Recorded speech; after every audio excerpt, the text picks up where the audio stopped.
और सीएम योगी ने दीपावली से पहले सड़कों को गड्ढा मुक्त करने के निर्देश दे दिए हैं। सीएम योगी ने पीडब्ल्यूडी और नगर निगम को सड़कों को गड्ढा मुक्त करने के निर्देश दिए। बिजली व्यवस्था लोकल फॉल्ट के नाम पर बाधित नहीं होनी चाहिए। इसके अलावा सीएम योगी ने प्रदेशवासियों को बिजली की समस्या नहीं होने की भी हिदायत दी है।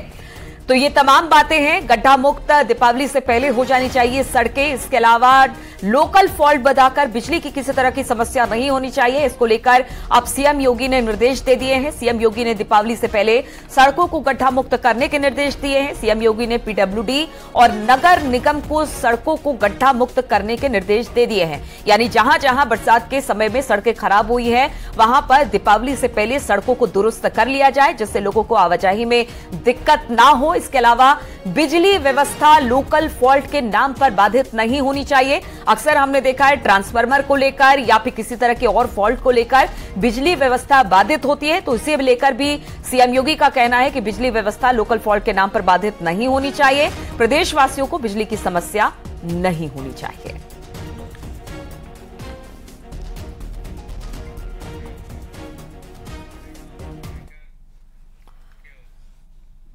और उमेश पाल हत्याकांड में सबसे बड़ी खबर आ रही है। माफिया अतीक का सबसे बड़ा कबूलनामा। प्रयागराज पुलिस की चार्जशीट में सबसे बड़ा खुलासा हुआ है। न्यूज 18 पर प्रयागराज पुलिस की चार्जशीट की एक्सक्लूसिव कॉपी आई। राजू पाल ने अशरफ के खिलाफ चुनाव लड़ा, इसलिए हत्या की। अतीक ने इस बात को स्वीकार किया। अशरफ की हार बर्दाश्त नहीं थी, इसलिए राजू पाल की हत्या की। मेरे कहने पर ही बीवी बच्चे भी इसमें शामिल हुए।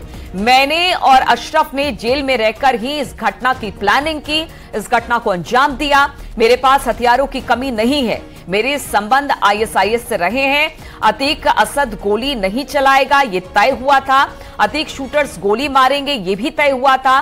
शूटर्स नाकाम हुए तो असद गोली चलाएगा। ये तमाम बातें कबूलनामे में अतीक ने कही जब पुलिस ने चार्जशीट तैयार की है। एक्सक्लूसिव कॉपी भी हमारे पास है। न्यूज 18 सबसे पहले आपको ये अतीक के कबूलनामे की एक्सक्लूसिव जो रिपोर्ट है वो दिखा रहा है, जिसमें उसने कबूल किया कि राजू पाल की हत्या इसलिए की गई क्योंकि अशरफ के खिलाफ वो खड़ा हुआ था, वो जीत गया था और ये हार हमें बर्दाश्त नहीं हुई, इसलिए हम जेल में रहते हुए अशरफ और मैंने तमाम प्लानिंग की और राजू पाल की हत्या करवाई। शूटर्स किस तरह से काम करेंगे? अगर शूटर्स नाकाम होते हैं तो असद इसमें काम करेगा। बीवी बच्चों को मैंने ही इस पूरे मामले में इन्वॉल्व किया। ये कबूलनामा खुद अतीक का पुलिस की कस्टडी में हुआ, जिसकी चार्जशीट की कॉपी अब न्यूज 18 के पास है।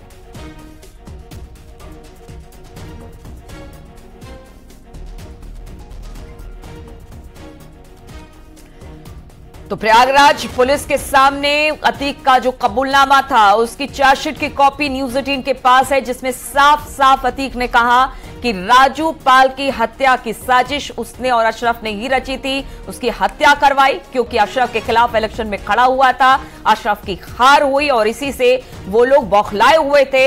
यह हार उन्हें बर्दाश्त नहीं था, इसलिए जेल में रहते हुए अशरफ और अतीक ने राजू पाल के मर्डर की पूरी प्लानिंग की कि किस तरह से मारा जाएगा। शार्प शूटर लगाए गए, बीवी और बच्चों को भी इसमें इन्वॉल्व किया गया और साथ ही कहा गया कि अगर शूटर राजू पाल की हत्या में नाकाम होता है तो फिर असद उसे गोली मारेगा। ये सब कुछ पुलिस की चार्जशीट में है और यह कबूलनामा खुद अतीक का है।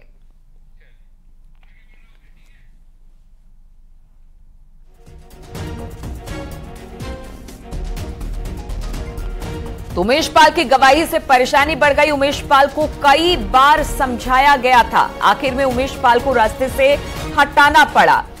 मैंने और अशरफ ने जेल में रहकर घटना को अंजाम दिया। मेरे पास हथियारों की कमी नहीं है। मेरे संबंध आईएसआई से रहे हैं। असद गोली नहीं चलाएगा, ये तय था।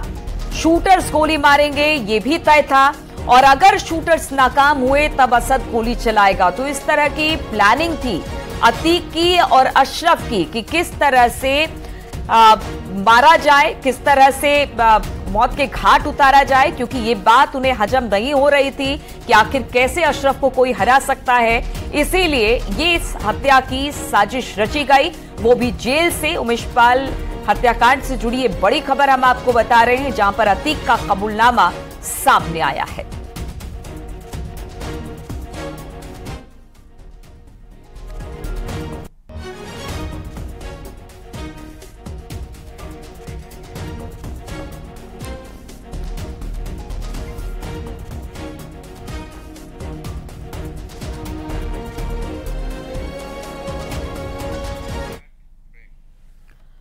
और रुकेंगे यहां पर छोटे से ब्रेक के लिए, जल्द हाजिर होते हैं।